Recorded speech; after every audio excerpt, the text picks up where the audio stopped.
Hello and welcome, everyone. Thank you for joining us today for this webinar on winning Valentine's Day email campaigns. My name is Michael Leszczynski. I'm the Content Marketing Manager at GetResponse, and I'm happy to be joining you today to talk about Valentine's Day email campaigns. Let us wait a few seconds for everyone to join in. Sit down, relax, tell me if you can hear me, because that's the more important part, because I want you to see later on and hear everything that I'll be talking about, and I'll be sharing some tips on winning Valentine's Day email campaigns. Okay, I can see some comments already. It's a little loud, so let me see, because I'm trying not to shout. Okay, I'll try to stay a bit more quiet. Okay, I think we can begin now. Before we go on with the topic of today's presentation, let me just do the housekeeping items. So today's presentation, today's webinar will take around 1 hour. And the most important question, will the recording be available? Yes, it will be. It will be sent to you by email on Thursday. And I'll let you in on a little secret. You might be also receiving some special offer from us within that same email because of Valentine's Day email campaign. Today I'm joined by my colleague, Oscar, who will be helping you out throughout the whole presentation on the chat. So feel free to ask any questions during the presentation or afterwards. I'll be sharing my screen later on, but if you have any questions, feel free to send them over. And as for the presentation, we'll start with a bit of theory on email campaign best practices and mistakes to avoid. Later on, I'll go into the main part, which is building a Valentine's Day email campaign live in front of you. And we'll have a short Q&A session. But again, if you'd like to ask questions during the presentation, feel free to do so. The only moment I might not see your questions will be when I will be sharing the screen, because I'll be inside of the GetResponse panel and I'll be building the email live in front of you. So let's begin. I've got one more question for you. So we'll show you a short little poll right in front of you. If you could tell us whether you've used the new email creator yet, whether you have or you haven't, or if you're not a GetResponse user, it would be nice and helpful for us to know this one quick question, because, well, we'll know who's joining us for today's webinar, how we can better tailor the content that we're offering you. You should see the poll right in front of you. If you can see, please feel free to use the poll to vote. Of course, okay, I can see someone saying that they cannot see the poll. If not, if you could confirm that you can see the poll, that will be very helpful. Again, we'll be collecting the answers, and we'll share the results with you in a moment. Okay, I can see that some of you answered it. Thank you for answering the questions. I can see that roughly 19% of you have already used, 64% haven't. Some of you aren't GetResponse users. Interesting to see that so many people haven't used it, but this is actually what I anticipated.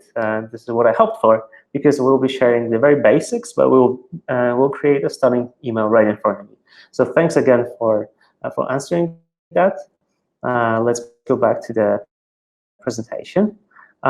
So I've got a few best practices that I'd like to start with today. So the first of all is the importance of making a great first impression. This applies to Valentine's Day email campaigns and all your campaigns. So listen up. Whenever you're sending an email campaign to your audience, there are three elements that they will see right in their inbox if your message is going to make there. It's going to be the sender name, it's going to be the subject line, and the pre-header. Those three elements are vital, and it's tough to say which one is the most important one, because in the past, everyone's been saying that the subject line is the most important one. It's the title of your message, and the pre-header is the subtitle. But then again, quite recently, I saw a poll, I think it was on another on Email on Asset blog, that they asked this question, which they asked experts on this topic, and they often said that the sender name. And I tend to agree with this one, because if you have a brand that's recognizable, that's trustworthy, people will open your message, or will be more likely to open your messages, because they'll see the brand and then they will move on to the subject line, and only afterwards they'll decide. So it's hard to say which one is probably, it's hard to quantify which one is more important, but at the same time, I wouldn't neglect one or ignore one.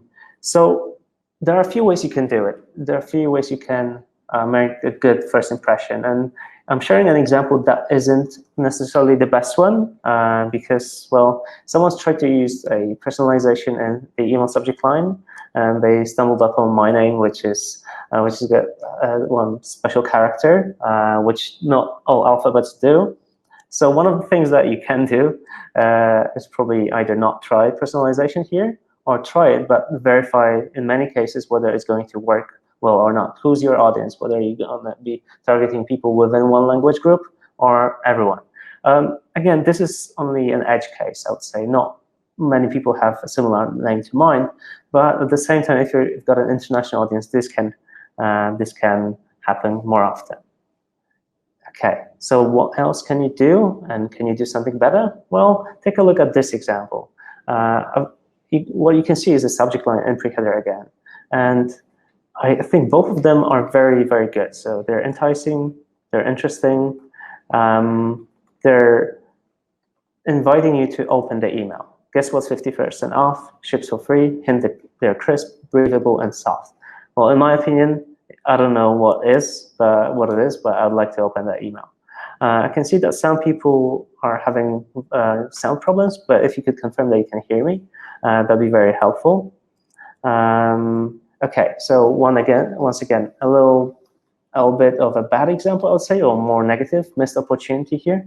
Okay, I can see that most of you can hear me. So in case you can't hear me, please refresh your browser, and that should help you out.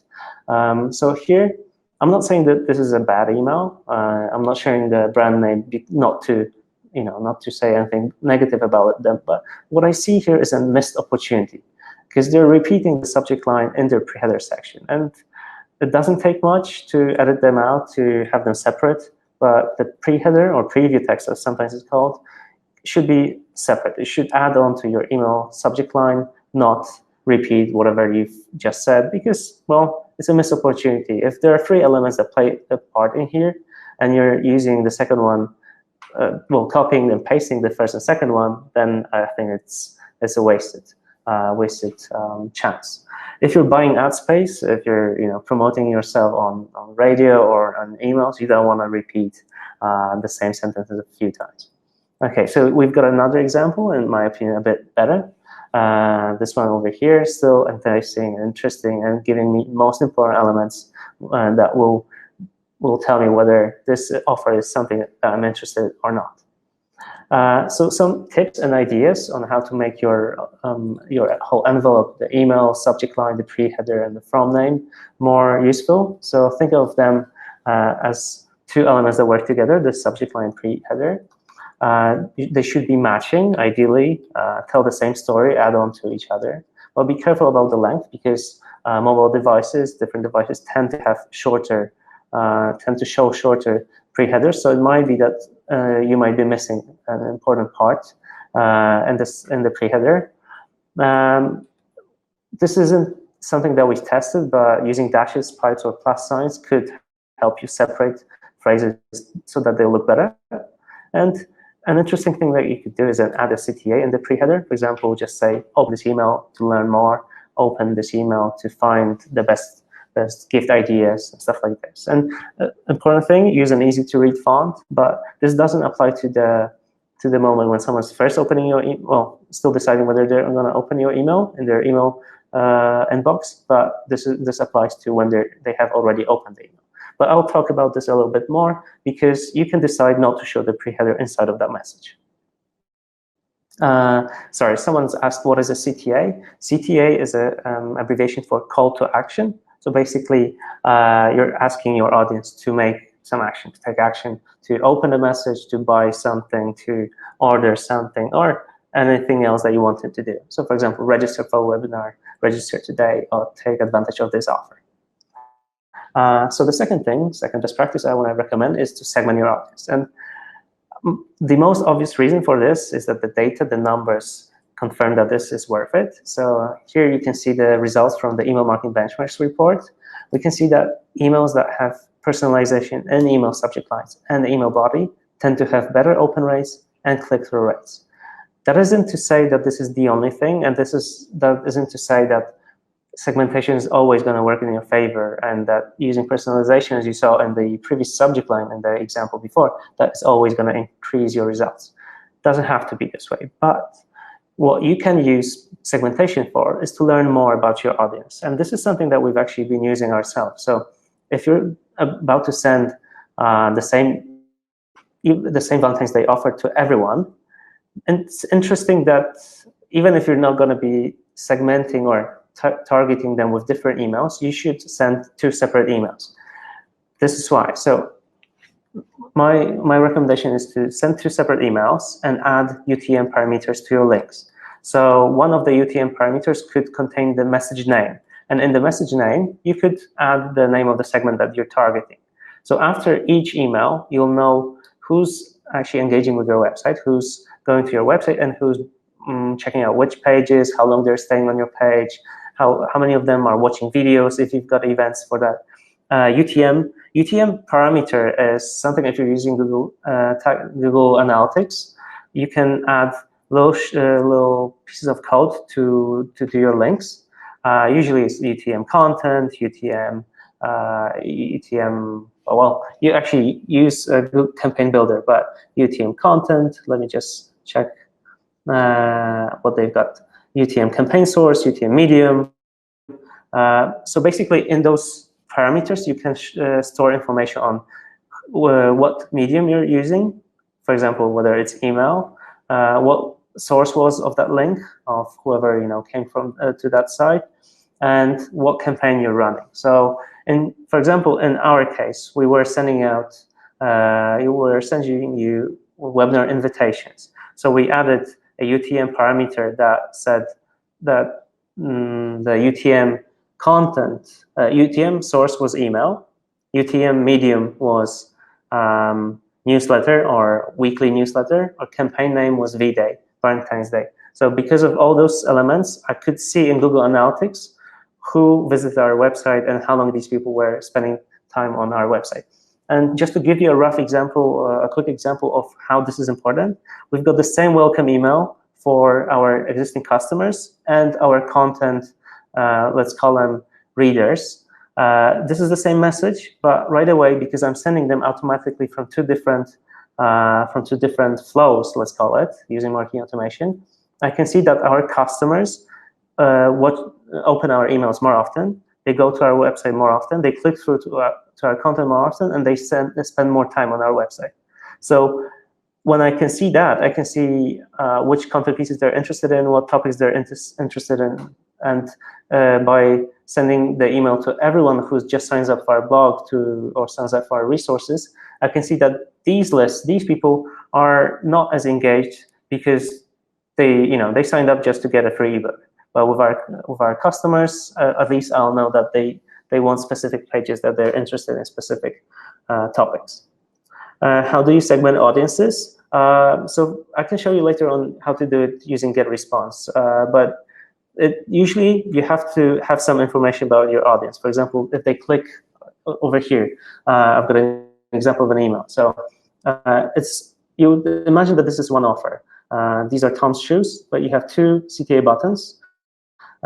Here, call to action buttons. Here's the section for her, and here's the section for kids.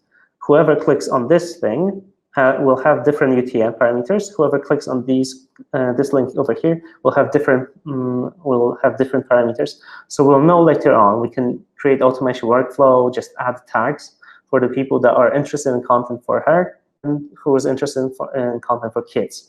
Again, this is not ideal solution because it might be still the same person. I'm a husband. I might be interested in buying gifts for her and for my children. But at least I'll know that this segment is interested in these offers and not just for products for men. You can do it differently. For example, in GetResponse, we have something called engagement score. So we automatically create a logic that checks how often people open your emails, check your content, and click through your email links. And we give them engagement scores. So you can see that the most engagement people are your most promising segment, and you can, for example, send them a separate message, give them a separate offer, show them something else than whoever else. And if you can see that people have low engagement score, that these are the people you should be careful about. You might want to retarget them. You might want to reactivate them before you send them any other content, or you want to present them just a win-back campaign. Okay, so I've got the third point, which is to take good care of your deliverability. And this is important, and this is something that I've learned working with some of our customers in the past. Like with campaigns like Valentine's Day, it's often the case that marketers have not been contacting their audience in a while. Some marketers only send their email campaigns every once in a while. Let's say in Poland, for example, we celebrate Names Day, but there are just big holidays every, let's say, month. And some marketers, this was an online flower delivery service, that they were sending emails only once per month when the big holiday was up. So with Valentine's Day email campaign, you can imagine that they were sending a massive campaign right away. I think it was like 50,000 subscribers. And in a situation like this, it could happen that your deliverability is going to be worse because you're not showing that you're a trustworthy sender that manages their communication in a solid, steady way. This isn't often the case if you've got shared IPs, like with platforms like GetResponse. But for example, GetResponse Enterprise or any other dedicated platform like this, you usually have your own dedicated IPs. So you're working on your own IP reputation. So this is important. So a few things that are bad for deliverability is not contacting your audience regularly. And by that, I mean, it could be once per week or 2 weeks, or it could be per month. That depends on your audience. But the thing is that if you're not going to be contacting them in a while, and then you decide, hey, I want to send out a Valentine's Day email campaign, and you add all your lists, even lists that you're not, you don't even remember how you got them or who these people are. You decide to send send the same message to everyone, no matter where they came from. This could affect your deliverability, and this is going to affect your immediate results because they're going to create bounces, but it's going to also affect your future results because your future campaigns might be blocked because of ISPs, like because of you might even end up on a blacklist or just be blocked by Outlook, by Yahoo, and other ISPs, so internet service providers. Again, there are more things that you should do for deliverability. So care about your context permission. With GDPR, this is more obvious, but with Can-Spam Act, this is less obvious because you just need to give people the ability to unsubscribe, but you don't know if your audience is located in Europe or not. So this might be important to add your unsubscribe links automatically. This is what's done with GetResponse and other similar platforms. Other thing also applies very much to Valentine's Day email campaigns when you want your emails to be very beautiful, is making your emails image heavy and text light. So you have an image that your graphic designer created and you just paste it, and this is the entire message. Well, this is not the best thing to do, and I'll show you how to create messages using text and images. But again, for deliverability, you want to make sure that you're sending emails that are both text, well, not text heavy and image heavy at the same time if possible, or just have them at the reasonable weight. Again, sending the last point is to send emails from actually not free mail domain like Gmail, but use a dedicated domain, your own company domain. That's the best thing to do, and that's an important thing when it comes to deliverability. So a few more things that are good for it is automating part of your communication. So welcome emails, for example, unsubscribe, reactivation campaigns. So pruning through your list, keeping it hygienic. This is going to help your deliverability in the long run. We can do also is to authenticate your domain. Most email marketing providers, GetResponse included, lets you do that. So if you want to authenticate your domain to improve your deliverability, you can do it in the My Account section, because this is very, very helpful. And maintaining a steady mailing frequency, as I suggested before, you want to be in contact quite regularly. You'll find more tips on our blog. I've written a piece on why emails go to spam with help of our deliverability team. So if you want to check it out later, feel free to do so. You'll get access to the recording, so you'll see this link later on. So here's an example of a reactivation campaign that I recently got from Movement. I wouldn't say it's ideal because it doesn't offer me much value, but it's an interesting automated thing that you can do as well. So here you can see the short subject line, wait, are you ghosting us? It's been a while since you opened the email. So they're making it clear that this isn't just visiting a website, but actually opening the emails. What they're offering me, I'm not sure if this is only available to me, is free worldwide shipping on all products, on all their collections. This is useful. They made me open the email, so you don't even need to sometimes give something for free or give away discounts, but it's useful to just make sure that the people that are interested in your offer, that are engaged, will be on your list, will be in that Get segment, and those that aren't interested, they will be maybe either reactivated or contacted less often. Okay, so last point I want to make is that all your emails, all your campaigns, Valentine's included, it should inspire action. And I already talked about the CTA, the call to action, but this is important. So whenever you're sending emails, it doesn't have to be the most beautiful email in the world. Like in this case, I think it's a bit too bright. That color is very visible, very apparent. But what you can see over here is that this button over here and this button over here are readily seen. And even at the top in the header section, you can see that what the offer is about. So this email doesn't have many buttons. They're not competing with each other. It's right in the middle. So if anything, if you're going to open that email, you'll know what is required, what is intended action that you should be doing. Another example here from Avon. So we have only 2 buttons again. And what I like about it is that they've got 2 alternative, I would say, approaches that they've chosen. One is just talking about, hey, love is in the air, this is our Valentine's Day campaign. And here they're talking about how much money they've raised for breast cancer awareness because people were shopping at their store. And this is, again, this is calling to action. This is enticing and motivating people to click through to that email, and they're taking 2 approaches. So this is what I like about it. Because if you're ignoring this part, you might not ignore this part. Okay, I told you that you can add the CTA in the pre-header section. So this is what Gap actually did. I wasn't that interested in their offer, but I saw that they do it quite often. So it might be a good thing to test. Plus, open to see how you can save. Can see images. Well, this part is probably a waste of space for them right now. But I don't normally see this kind of call to action in the pre-header.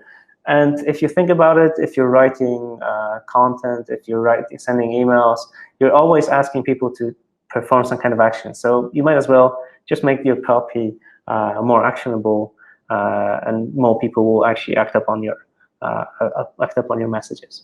So a few more tips and ideas. Have your CTA buttons more prominent, and please make them clickable on all devices, even if your audience is going to be using thumbs.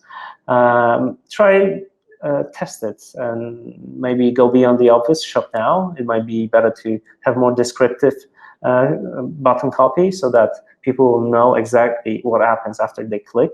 It might be something related to value that they will get. You can overcome friction by adding social proof. This wasn't necessarily social proof, but Avon, with their email where it said how much money they've raised, this has given me a reason to click through their website, even though I wasn't even that interested in Valentine's Day email campaign from them or that offer. But adding that additional information could be very helpful. You'll find more best practices on our blog. Again, you can check it out later. You'll get the recording of this presentation.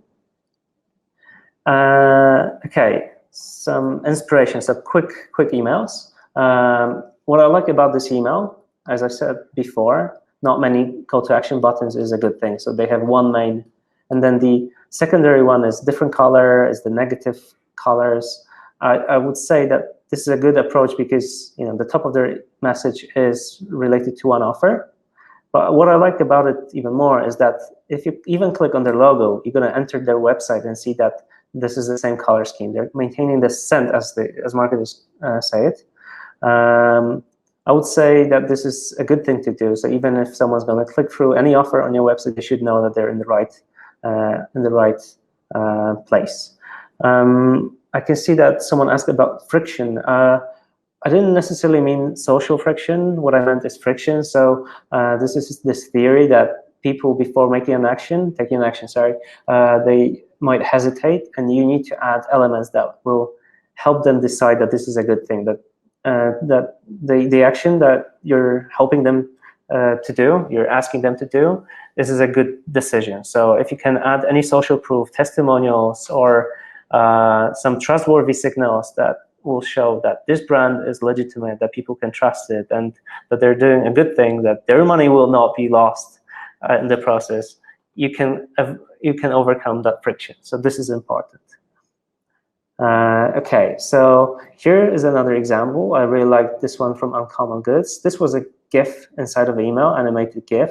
So what I liked about it most is that their main offer is over here. Their copy, it's not too late yet, is actually very clever, because at first they made me feel like safe, but then they did make a point that, hey, Valentine's Day is just around the corner. They showed all their offers in this GIF over here, but the most important part, except for this, big CTA button here, is that they already told me the expected delivery time and how much it would cost or when it would be arriving. So this is very important. If you're sending an email right before a holiday like this, just tell people what to expect. You don't want them to spend a lot of time on your website and not be able to buy, and not to be able to benefit from it before Valentine's Day. And here they have already given us the answers. Plus, they've added a little cheeky information over here that you can order by whatever time, and pay like a yearly plan, not to pay for additional shipping costs. Not many people like shipping costs, myself included. So if I can pay once in a year, that might be a good decision to do so. And last example I want to share with you, this care off campaign over here. Unlike all the other campaigns that talk about how you can treat someone else, buy a gift for someone else, this one is talking about yourself, how you can treat yourself. It's got quite a clever copy. It says, as fun as flower delivery, guaranteed not to wilt next week. So they are also making it relevant to Valentine's Day email campaigns. And they tell you that they will personalize the vitamins that you order if you finish a quiz. People like engaging stuff like this, so it might be useful. Plus, they're also giving away a free code that you might use in your campaign. Okay, you'll find more examples if you haven't checked out our article on Valentine's Day email campaigns. Feel free to check it out later. But I want to jump in quickly to the main part. So to share my screen and build an email campaign right in front of you. So if you could confirm in a moment that you'll see my screen. Okay, I'm going to ask my colleague over here if you can see my screen. Okay, so for those of you that are not GetResponse customers, GetResponse users, this is the GetResponse dashboard that we'll be using to create an email. And to create an email, you just go to the top bar, click on the create, and over here is the option to create newsletter, and it says beta because the new email creator that GetResponse has launched is still in its beta phase. That means it's not fully equipped, because we'll be adding plenty of new elements to it. And most important part is, right now it's available for newsletters, so sometimes you might refer to it as email blasts. You cannot use messages created in the new email creator in autoresponders or marketing automation. So if you want to send out a one-off campaign and just a weekly newsletter, you can do it with the new email creator. If you do want to use them for marketing automation or autoresponders, so for your cycles, this will come in the next few months, in the next couple of months. Autoresponders will be the first ones that you'll see soon. So I want you to get excited and start using it for one-off campaigns. But as soon as that's done, you'll be able to use it also in other campaigns.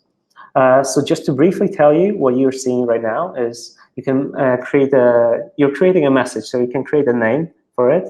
So Valentine's Day email campaign. This is an internal name that I will only see it. It will appear on my manage emails dashboard. This is my from email address. Oh, also this is the linked list, so where people will be signing up. Sorry. Actually, this applies to the statistics, where the statistics will be stored, the UTMs that you want to use. So this is the linked list that you should be looking at. The from email address, the reply to address. These are the two elements. I told you before the from name is important. So please take care of it. Take good care of it and look at it. The subject line. I'm just going to create a dummy subject line over here, but we're checking the number of characters that you're using just to tell you that, if you have a longer subject line, it might not look best for mobile devices, so take good care of it also. Be careful about it.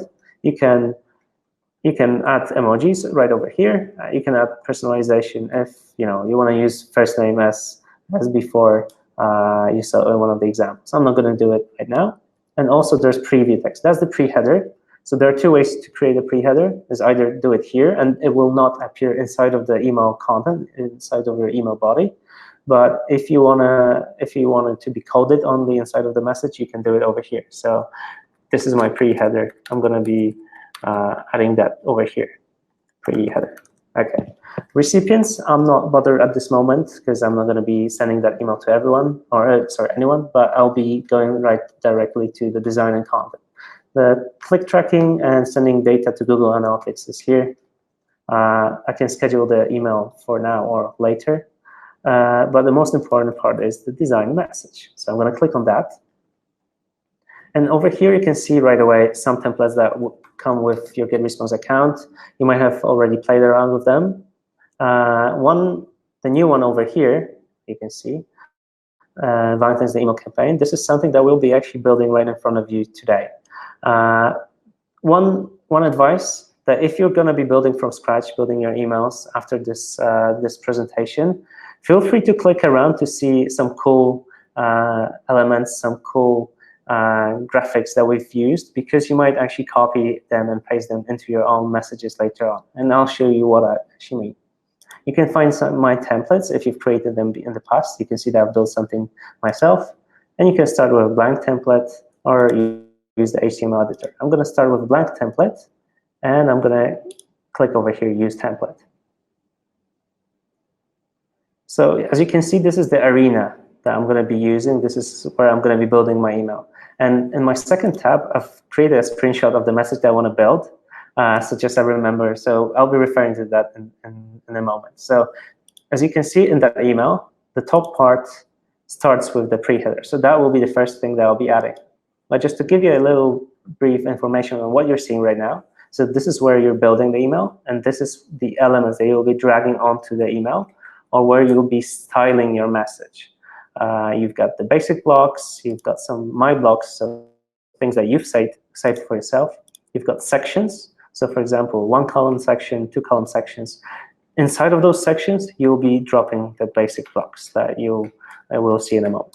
And then we've got message style, so we can select the width for the whole email. 600 is a standard.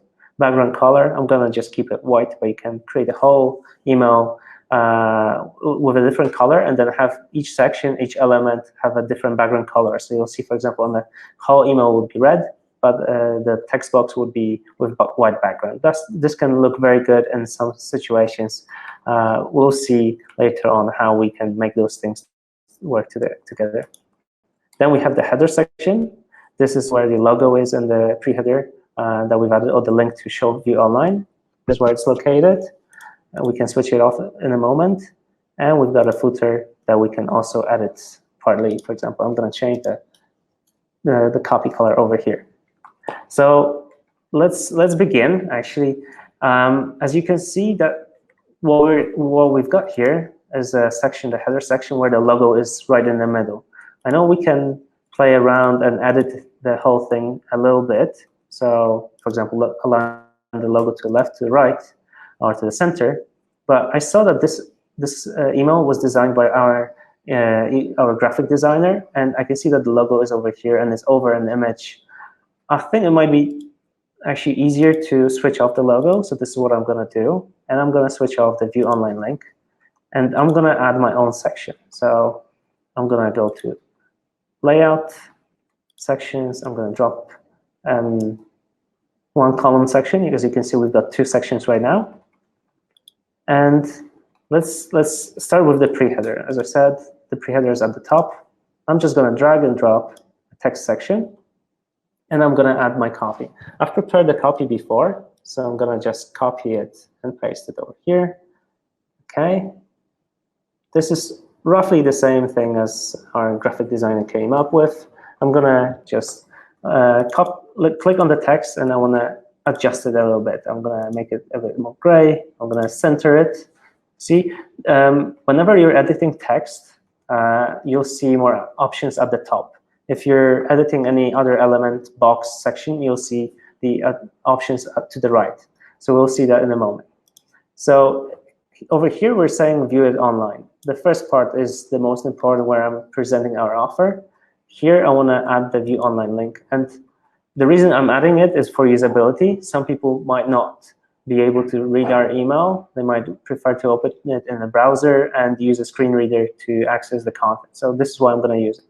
And I can use a custom URL, or can I use dynamic content, which lets me choose a view online link. I'm adding it over here. As you can see, it's already a link, but I want to change it, the color as well. Let's make it blue. Okay. And whenever you're actually building an email, you can click on preview, and you can see what the email looks like on a mobile or just on both devices. So again, it's at the top, test and preview, click preview. Okay, so I've got the pre-header. I want to add the image, which is over here. Okay, what are we going to do? Let's start with this image over here, the lady in this picture. So actually, hold on. I'm going to switch it off. I'm going to take this section, because I remember that this image is actually not just this, let's say small. It's actually full screen, and I've got copy and logo all over it. So to make use of it, I need to use a background image. So in the section over here, I'm going to click background image, add an image, and I've actually uploaded this image in the past. So I'm going to use a wide image that our graphic designers have prepared for us. I'm going to select background width to the very actually maximum of our screen. And here's a tip. The resolution here says 1010, but if you're building an email for larger screens where people might be actually opening your message on a large screen, it might be useful to have an image that has 1600 width, because on a mobile phone you will not see a difference, but on a larger screen they might see that this image is actually repeating itself right next to each other, and this isn't the ideal thing. So I've actually added a background image over here, and on top of that, I want to drag and drop our logo. I've dragged and dropped our logo over here. But as you can see, the logo is, first of all, is big, but something happened to our image. So the thing is that the section, our lady over here is actually in the background of a section, and the section is as big as the components inside. So actually to be able to see something, we'll need to add a spacer. The spacer over here is something that will help us make this section a bit bigger. So I'm going to add a spacer. I've extended it so it's bigger. I'm going to copy it. So I'm going to be able to add a spacer below the logo as well. As you can see, it's now becoming to look more in line with what we had in the past. So what we had created by our designer. So I'm going to click on the image over here and move it to the left. Okay, that looks better. It looks roughly similar. I think the spacer over here is a bit smaller. Okay, I've got the spacer over here, and I need some text. So I'll add a little bit of text. Should have the copy prepared or not. Your Valentine's Day campaign. Okay.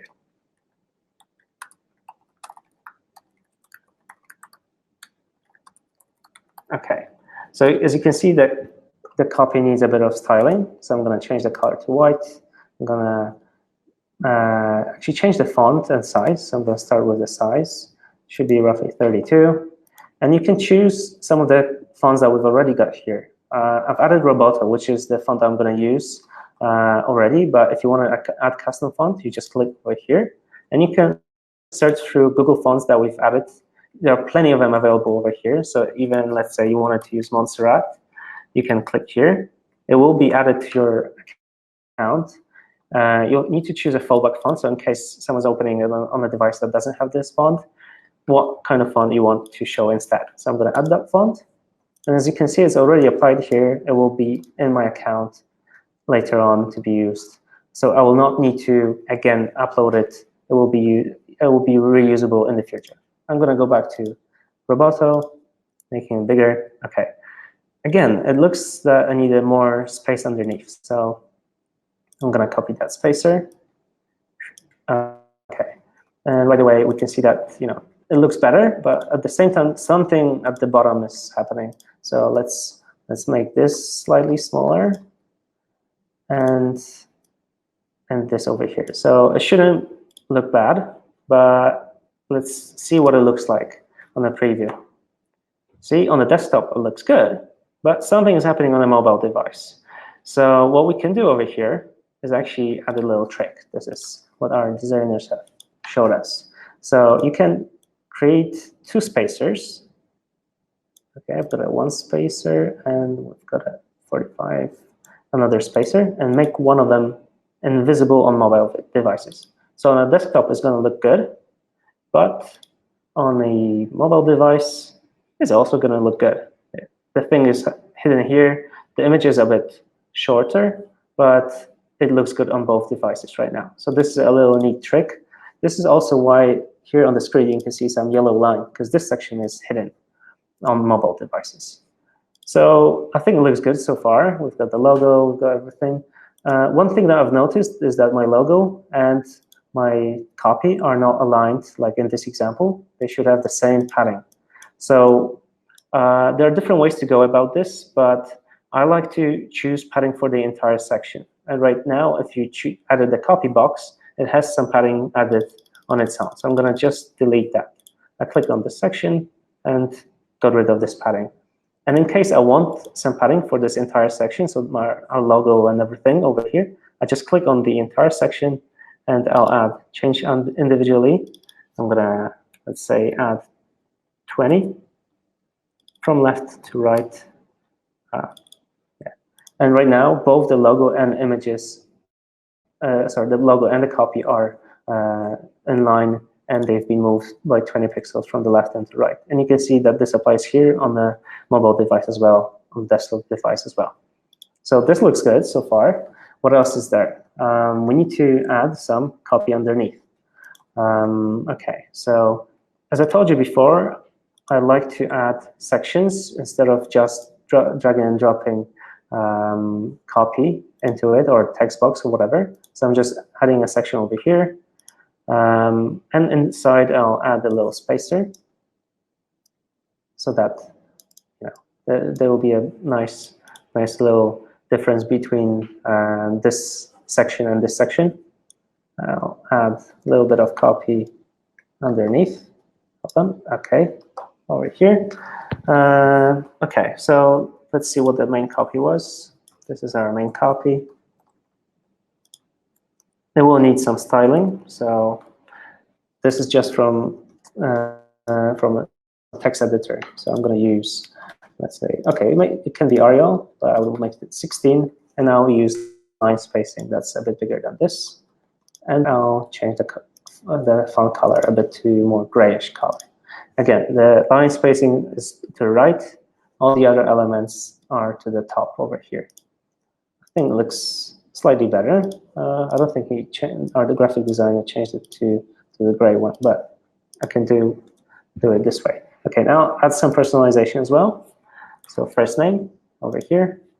So if I'm going to add any styling to this copy, it will also apply to the whatever appears here in the dynamic content element that is here, so the personalization element. Okay, we've got the copy. let's add a new section.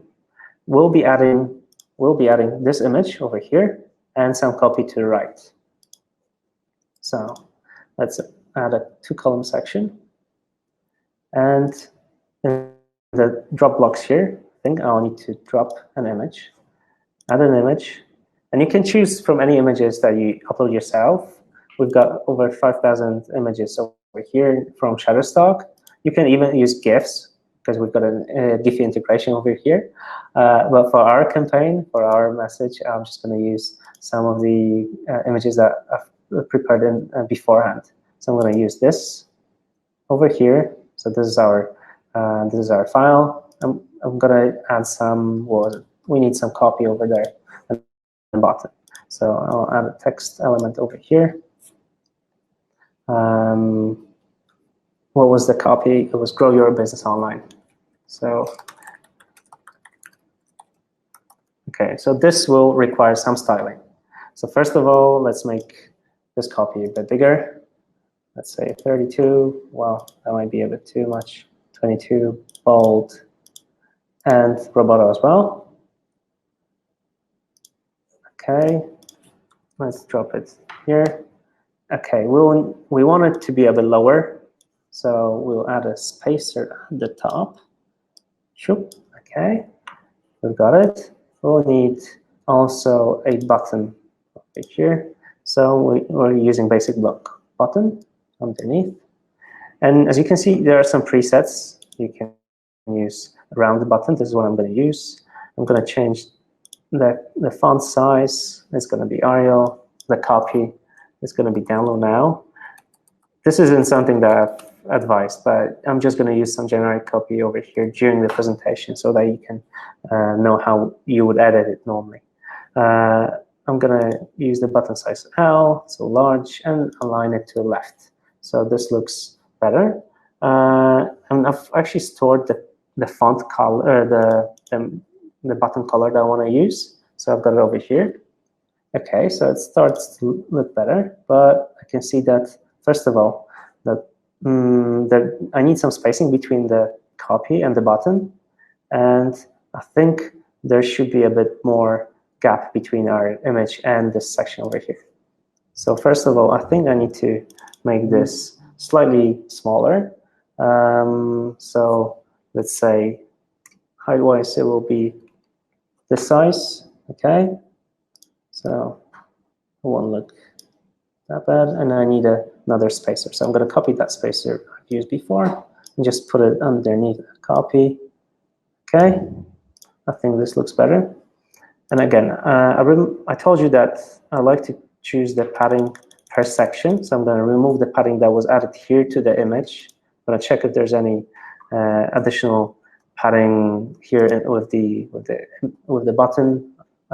There is 1.5. Okay, I've got rid of that one. Okay, let's move it to the top a little bit. Okay, so I'm going to click on the entire section over here. And as you can see, you have column settings. So I'm going to click on column settings, and I can choose the column 1 and column 2. So for column 2, I should have padding. Choose padding individually. Let's say I'm going to add the 20 I've used before, 20 over here as well. As you can see, this part over here hasn't moved at all. This has, so we have some more spacing over here. Okay, I think it looks good so far. So let's see what it looks like on desktop and mobile devices. Okay, I can see that we could do add some padding over here because this copy is really far to the left, and there should be some space between the image over here. So let's deal with it first. So we've got this section over here with the copy, change the padding, change it individually, 20, 20. I'm going to just make sure that there isn't any on the copy itself. Okay, there is the default 10. Got rid of that, so we've got 20 padding. And I need to move the image, our cover image over here a little bit to the bottom. Let's say, make it 30. Okay, so we've dealt with this. Preview again. Okay, this looks better. this looks better. There's a huge gap over here, even though it doesn't look as bad over here, right? So I'm gonna get rid of this. I'm gonna either, okay, so what I can do is either use 2 spaces here and hide it on mobile devices. But what I'm gonna do is hide one of them on mobile device. I'm gonna click here, hide on mobile device. Let's preview it. As you can see, it looks good still on desktop, but it looks slightly worse on mobile. So what I can do again is add a spacer just underneath the cover image. Let's say 20, we can make it 30. Okay, click preview. Looks good on the desktop, and it starts to look good on the mobile device as well. Okay. So what is the next section that we want to work on? Okay, we want to add 2 images underneath. So let's add a new section. This will be a 2 section, and I might actually could add one more section with a spacer just to be safe that I've got full control over how big the gap is. Okay, so we've got one block here. Let's add images. I'm going to add one image that I've prepared before. So this is this one. Okay, and add another one over here. Browsing through the images I've prepared before. Okay, so this looks good. I could make them smaller if I wanted to, for example, 200. But I think it looks better when it's actually full width. So I'm going to adjust the width. And if you wanted to edit those images, if you actually click on the image and then click edit, you can edit the image using our built-in image editor. This isn't a Photoshop, so don't get too excited that you can just suck off your graphic designer. This is going to be useful if you want to just add some edits, add some text over your article, over your images, add some stickers, for example.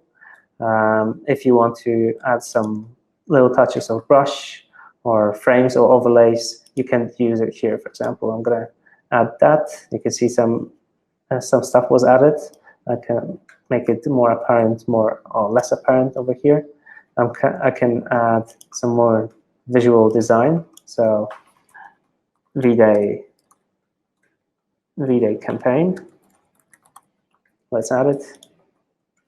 Okay, so you can see what it looks like inside of that. So save it,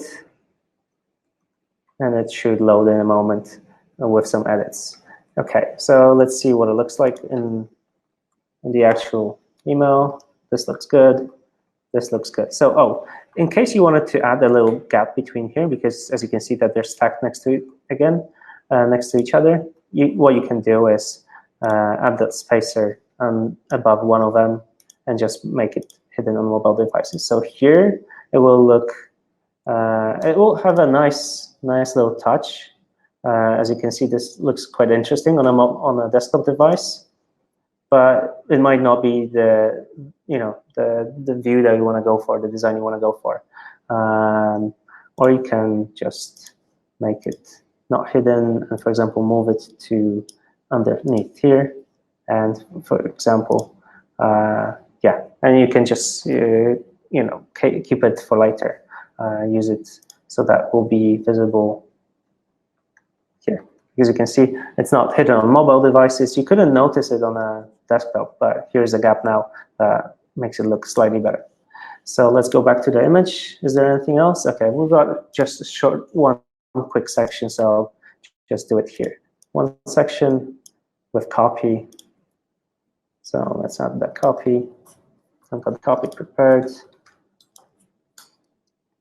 Copy and pasting it. Usually I like to actually use one box for the heading, so the heading will be 18 bold and roboto, and the copy over here can be something else. Again, what you have to do is to get rid of the padding if you wanted to use the section padding that I've described before. So over here for the section, I'm going to adjust the padding to be 20. and it looks slightly better. I can see that we could use also with a spacer in between them right now, and it looks better. So this is how you would actually build an entire message, something that our designer created for us using the GetResponse email creator. Again, I can see that I could use a little spacer over here, so I'm going to just copy and paste it above it. Could be slightly smaller, 20. This one also 20. Okay, looks better, looks better.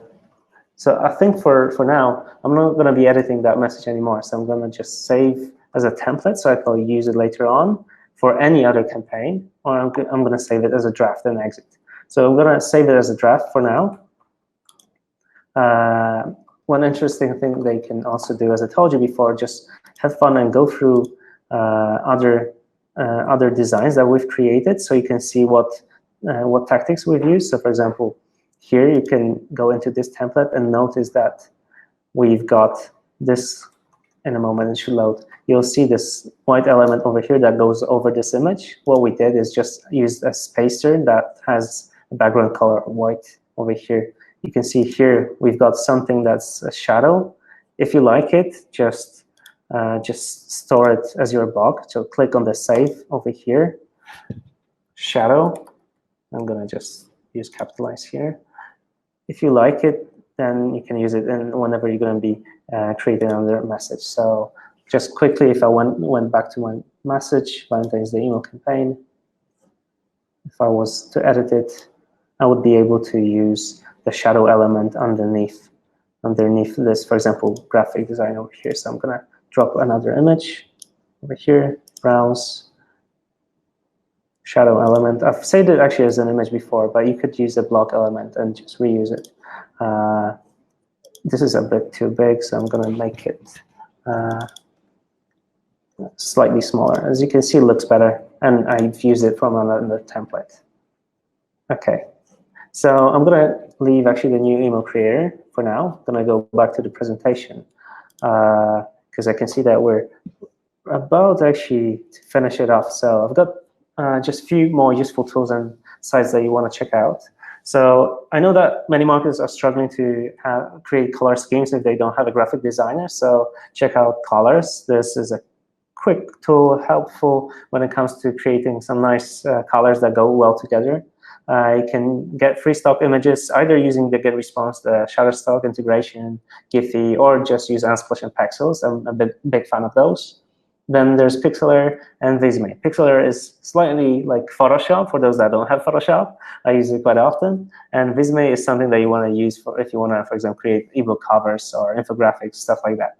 And last but not least, our very own GetResponse blog. We've recently actually published an article from our guest author on email marketing design trends. So if you want more tips and design trends or any tips for email marketing, go ahead and check out our blog. So let's all move quickly to the very last section. Let's do a quick Q&A section because some questions might have appeared and I couldn't see during the screen sharing what you were asking about. So feel free to ask questions right now, and I'll try to answer them for you in a moment. I can see that someone's asking these tools online tools. Yes, they all have either a free option, freemium option, or a paid option. But for small campaigns, you can use all of them. Unsplash and Pexels, these are completely free when it comes to using those images, even if you're going to use them for commercial use. Colors is free as well. Pixlr has some limited options on the free version, but it's completely useful for me for our campaigns as well. Visme, again, you can use some credits to create some few images, but it's nice to play around with them and use for some of your campaigns. Okay, someone's asking whether you can add shopping cart into newsletter. Right now, this isn't added to our functionalities, but it will be added quite shortly because this is what we're going to be using with Autofunnel, with marketing automation. So right now in the new email creator, it's not available, but it will be available soon. And don't special characters and emojis kick your email into the spam folder? Not necessarily. I wouldn't say that you should be using like 20 emojis in your email subject line, but from what we can see, that emails that contain emojis have slightly better open rates and click-through rates, but it might not be the same for B2B or B2C. It depends on who you're contacting. But no, there's no actually proof. No studies have proven that emojis or special characters will kick your emails into the spam folder. You can check out the article I've mentioned before, why emails go to spam. There are plenty of reasons why emails do, but if you're doing everything well, if your whole communication is run well, then elements like emojis won't affect it. If you have problems overall on deliverability, again, then emojis might not help. Other than that, you shouldn't be worried or preoccupied with that. Can we use draft for other things like Shopify? You can use the drafts that you create in GetResponse inside of GetResponse. You should be able in the future to export them and use them somewhere else. But naturally, we want you to use GetResponse fully to send your emails from here. But you'll be able to export them soon.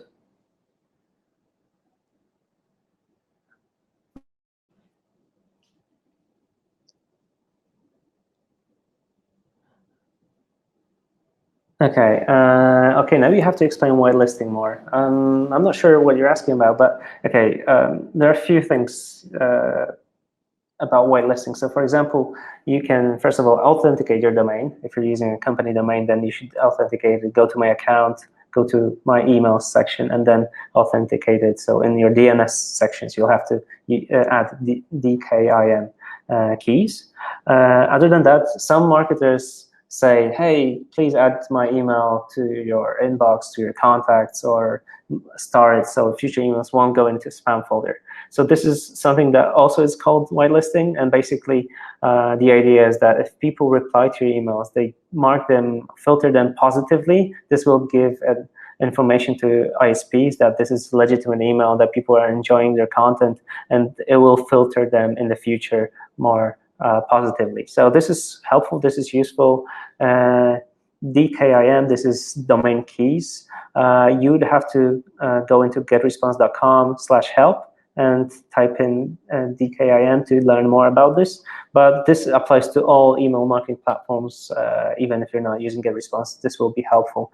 It helps you authenticate the email that you send. So whenever you're going to be sending through a third-party service, here GetResponse, and you're going to be using your domain name, whoever is going to receive your email, they will know that this email has been sent on behalf of GetResponse, but you've actually agreed to it. So there's no spoofing included. So DKIM is very helpful in that.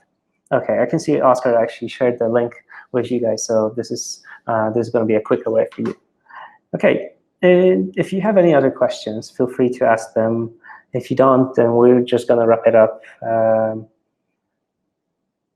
I don't think there are other questions. So as I said beforehand, we'll be sending you the recording on Thursday, so you'll receive it shortly. For those of you that are here, you'll receive some special offer as well. So feel free to ask us any questions, reply to the email, watch the recording at your own pace. If you have any questions, just let us know. If you have any feedback to this webinar or the email creator, just reply to this email as well, because it will be very helpful to us. It will be very helpful to me, because coming up with the story for today's webinar was also a task that we wanted to create something that will be useful for you, and I want to know whether creating an email template right in front of your eyes based on the template that is actually available in GetResponse is going to be very helpful to you or not. Okay, I can see some positive comments, so that's actually going to make my day for the rest of the day. So thanks again. I'm going to switch off the recording. We'll send you the recording on Thursday. So once again, thank you everyone, and have a good rest of the day, good afternoon, good night. I'll speak to you soon.